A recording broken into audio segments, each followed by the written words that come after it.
பத்தலை பத்தலை பத்தலையோ பிறக்கும் குழந்தைக்கு பால் பத்தலையோ அப்படின்ற மாதிரி இப்போ பாட்டு பாடுற நிலைமைக்கு வந்துட்டோம். யங் மதர்ஸ் வந்து அந்த குழந்தைக்கு ஃபீட் பண்ணவும் தெரியல, எப்படி பால் வந்து சுரப்பிகள் வந்து பால் சுரக்கணுமோ அதுக்கான வேலைகளையும் பார்க்கறது கிடையாது. ஏன்னு கேட்டால் இப்போ முக்கால்வாசி பேருக்கு வந்து சிசேரியன் தான். சிசேரியன் பண்ணும்பொழுது என்ன ஆகுதுன்னு கேட்டிங்கன்னா, அந்த கேப் குழந்தைக்கு பால் கொடுக்குற அந்த கேப் வந்து கொஞ்சம் தள்ளி போகிறதுனால அம்மாவுக்கு வந்து பால் சுரப்புகள் வந்து கம்மியாகி அங்கே அந்த குழந்தைங்களுக்கு பால் பற்றாக்குறை ஏற்படுது. இந்த மாதிரி நம்ம ஹார்மோன்ஸ்னாலையும் இம்பேலன்ஸ்னாலையும் சொல்லலாம், அல்லது அனிமிக்னால, அதுபோல் சரியான விதத்துல இருந்து ஊட்டச்சத்து இல்லாதனால, இந்த மாதிரி நம்ம சொல்லிக்கிட்டே போகலாம். ஒரு சிலருக்கு வந்து பரம்பரையாகவும் ஒரு சில பெண்களுக்கு வந்து பால் சுரப்புகள் வந்து கம்மியாகுது.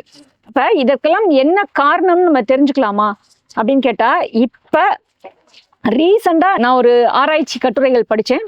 அதுல வந்து நிறைய பேருக்கு வந்து ஹார்மோன் சுரக்கிற சுரப்பிகள் இருக்கு பார்த்தீங்களா, புரோலாக்டின்ற ஒரு ஹார்மோன் சுரப்பு குறைபாடுனால நிறைய தாய்மார்களுக்கு பால் சுரப்புகள் கம்மியாகுதுன்றத நான் ஒரு ஆராய்ச்சி கட்டுரையில் படித்தேன். இப்போ இதற்கெல்லாம் என்ன காரணம் அப்படின்னு கேட்டால், நம்ம கன்சீவாக இருக்கும் பொழுது சரியான விதத்தில் ஊட்டச்சத்து உள்ள உணவுகளை நம்ம எடுக்காதனாலையும், சரியாக நம்ம வந்து மனநிலையை வைத்து கொள்ளாத போதும் நம்ம வந்து நிறைய செல் பார்த்துட்டு, அல்லது மனசு அமைதி இல்லாமல் ஒரு ஆன்சைட்டிங்கோட, அல்லது அவங்களுக்கு வந்து அந்த பிரசவ காலத்தில் வந்து பிபி சுகர் இந்த மாதிரி வந்துச்சுனாலும் சரி, பெண்களுக்கு வந்து பால் சுரப்பிகள் வந்து சுரப்பு கம்மியாக்கி குழந்தைங்களுக்கு பால் பற்றாம போயிடுது.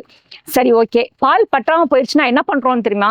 நிறைய பேர் வந்து டின் பவுடர்களை கலக்கி கொடுக்குறோம். ஒரு சிலர் என்ன பண்றோம்னு கேட்டீங்கன்னா பேக்கெட் பாலை கொடுக்குறோம். இது எல்லாமே குழந்தைக்கு ஆரோக்கிய கேடுகள். ஏன்னா அந்த குட்டிப்பாலை சாப்பிட்றதுனாலையும் டின்ல உள்ள பவுடர்களை சாப்பிட்றதுனாலையும் குழந்தை வேணா கொழுன்னு இருக்கலாமே ஒழிஞ்சு, நோய் எதிர்ப்பு ஆற்றலோட அந்த குழந்தை ஆரோக்கியமா இருக்குமான்னு கேட்டா கண்டிப்பா இருக்காது. அப்ப குழந்தை வந்து கொழுன்னு இருக்கிறது முக்கியமா, ஒல்லியா இருந்தாலும் ஆரோக்கியமா இருக்கிறது முக்கியமான்றத இப்போ உள்ள இளம் தாய்மார்கள் புரிந்து கொள்ளணும். நீங்க என்ன உங்களுக்கு குழந்தைக்கு தேவையோ அதை ஃபர்ஸ்ட் நீங்க கையில் எடுக்கணும். அப்ப நம்ம குழந்தைக்கு தேவை உண்மையிலுமே நோய் எதிர்ப்பு ஆற்றல் உள்ள நல்ல வீரியமிக்க நல்ல குழந்தை தான் நம்மளுக்கு பேய்க்கு தேவை. அப்ப அவங்களுக்கு வந்து என்ன பண்ணலாம் அப்படின்னு கேட்டீங்கன்னா, நேரத்துக்கு சீக்கிரத்துல தூங்கிடுங்க, அதிகமா செல்போன் பார்க்காதீங்க, நல்ல ஊட்டச்சத்து உள்ள உணவுகளை சாப்பிடுங்க. இந்த மாதிரி நம்ம சாப்பிட்டுட்டு வந்தோம்னா போதும். பால் சுரப்பிகள் வந்து நம்ம உடம்புக்குள்ளே சில சுரப்பிகளை தூண்டுறதுக்கான வர்ம புள்ளிகள் இருக்கு. அது நான் என்னன்றதை சொல்றேன். நம்மளுடைய கால் கட்டவரல் இருக்கு பார்த்தீங்களா, அதில் 4வது விரலும் 5வது விரலும் அந்த எலும்புகள் சேரும் இடத்துல மேலே ஒரு பள்ளம் மேடு மாதிரி இருக்கும். அந்த மேட்டுக்கு கீழே ஒரு பள்ளம் இருக்கும். அந்த பள்ளத்தில் வந்து லைட்டாக வந்து நம்ம ஜென்டலாக மசாஜ் பண்ணிகிட்டே இருந்தோம்னா போதும். நம்ம ஒரு அழுத்தம், மிதமான அழுத்தம் கொடுத்தோம்னா பால் சுரப்புகள் உண்டாகும். அதுபோல் பெண்களோட மார்பகத்தில் நம்மளுடைய நிப்பிளுக்கும் சைட்லையும் கீழையும் பார்த்தீங்கன்னா சில சுரப்பிகள் இருக்குது. அந்த இடத்துலையும் சும்மா லைட்டாக ஜென்டலாக நீங்கள் வந்து அவனுக்குள்ள ஒரு விதமான அழுத்தத்தை கொடுத்துட்டு வந்தீங்கனாலும் பால் சுரப்பிகள் தூண்டப்பட்டு குழந்தைக்கு தேவையான பால் கிடைச்சு போயிடும். அப்ப இந்த மாதிரி இயற்கை முறையில கொடுங்க. இல்ல எனக்கு ஹெரிட்டேஜ் ப்ராப்ளம், நான் என்ன இது பண்ணாலும் எனக்கு வந்து பால் சுரப்பிகள் வேலை செய்யவே மாட்டேங்குது அப்படின்றவங்களுக்கு தேங்காய் பால் இந்த குழந்தைக்கு ரொம்ப அற்புதம். தாய்ப்பாலுக்கு ஈக்குவலானது தேங்காய் பால். அந்த குழந்தைக்கு முடியும் நல்லா கருகருன்னு வளரும்.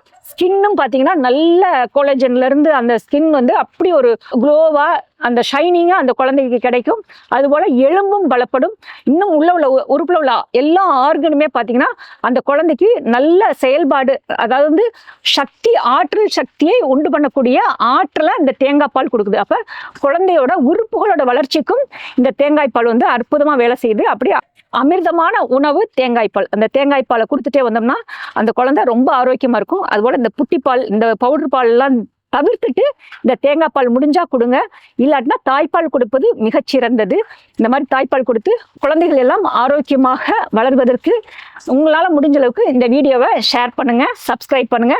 ஆரோக்கியம், மகிழ்ச்சி, நிம்மதி அனைவருக்கும் கிடைக்கட்டும். நன்றி.